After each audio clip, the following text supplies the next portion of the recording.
एक तर या सोसायटीज किंवा अर्बनायझेशनमध्ये किंवा स्मार्ट सिटी हा प्रोग्राम जेव्हा खरं तर या सरकारने आल्यानंतर घेतला, त्याच्यात खूप एजन्सीज आल्या, अतिशय उत्तम त्याचं मार्केटिंग झालं.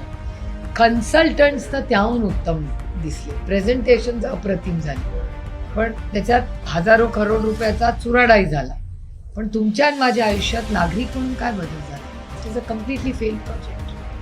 म्हणजे दुर्दैव आहे की करोडो रुपये खर्च करून म्हणजे Jaljeevan mission, I am not taking away from the fact of the intent of the doctor, पण मार्केटिंगचं इंटेन्शन खूप चांगलं होतं. जलजीवन मिशन, हर घर जल.